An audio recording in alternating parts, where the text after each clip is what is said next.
শিক্ষিত ছাত্ৰ সমাজেই যদি এনেকুৱা অৱস্থাৰ যদি সৃষ্টি কৰে দেশ এখনত তেনেদৰে অশিক্ষিতৰ মানুহসকলে কি কৰিব পাৰে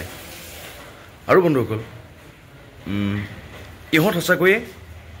বাংলাদেশখন সঁচাকৈয়ে পাকিস্তানৰ গোলাম হৈয়ে থাকিব লাগিছিল নহয়নে বন্ধুসকল কি হৈছে বাংলাদেশৰ কি হৈছে এই এনেজন স্বনামধন্য শহীদ যিজনক শহীদ বুলি কৈছিলে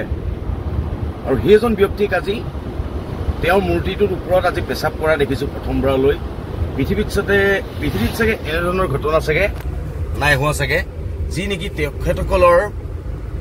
প্ৰথম যিজন পিতৃ বুলি কোৱা হয় যিজন জাতীয় পিতা বুলি কওঁ যেনেদৰে আমাৰ মহাত্মা গান্ধী আমাৰ জাতীয় পিতা আমাৰ ভাৰতবৰ্ষৰ তেনেদৰে বাংলাদেশৰ জাতীয় পিতাক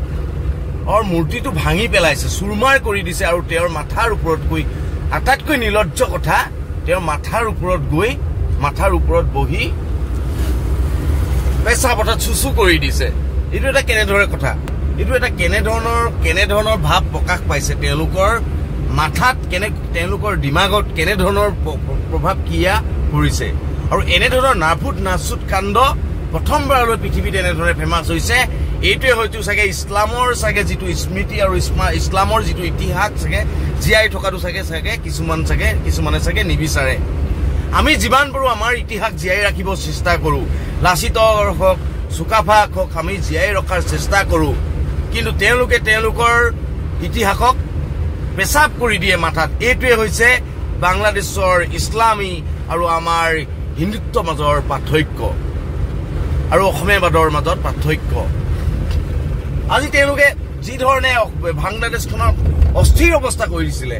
আৰু 1971 তেওঁলোকে স্বাধীনতা পোৱাৰ পাছত আকৌ এবাৰ স্বাধীনতা পাব এখন দেশে কি দুবাৰ স্বাধীনতা লাভ কৰিব পাৰে নেকি এইটো কেনেধৰণৰ কথা এইটো কেনেধৰণৰ বাৰ্তা পৃথিৱীলৈ দিছে আৰু এনেধৰণৰ জংগী আন্দোলন এই আন্দোলনত বহুত 100,000 জনতকৈ শ্বহীদ হৈছে প্ৰাণহানি হৈছে কিন্তু এনেদৰে মূৰ্তিবিলাক ভাঙি দিছে আৰু কিছুমান এতিয়া ভাইৰেল হৈছে ভিডিঅ' কিছুমান আৰে যিমান চুৰ থাকে নে বাংলাদেশত মানুহবিলাক ইমান চুৰ প্ৰকৃতিৰ নেকি চুৰ মানসিকতাৰ নেকি সিহঁতৰ মানুহবিলাকৰ দিমাগবিলাক ইমান চুৰ প্ৰকৃতিৰ নে ইমান চুৰ নে আৰে এই হাছিনা বেগমৰ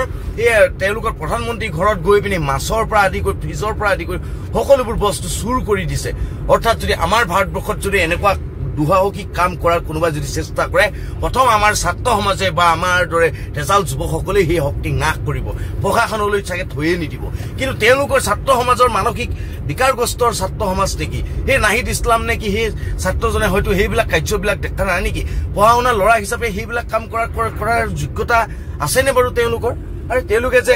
আজি লোকৰ ঘৰত গৈ পিনি এইটো চান্স লৈ পিনি চুৰি কৰিছে ডকাইত কৰিছে অৰ্থাৎ বাংলাদেশখন চুৰি ডকাইতিৰে ভৰা নেকি এনেধৰণৰ কাৰ্য নহওক কোনো এখন পৃথিৱীতে এনেধৰণৰ কাৰ্য নহওক ইছলামৰ যিটো দেখিছোঁ ইছলামৰ এখন দেশ হিচাপে যিটো দেখিছোঁ এইটো অতি ঘৃণনীয় কাণ্ড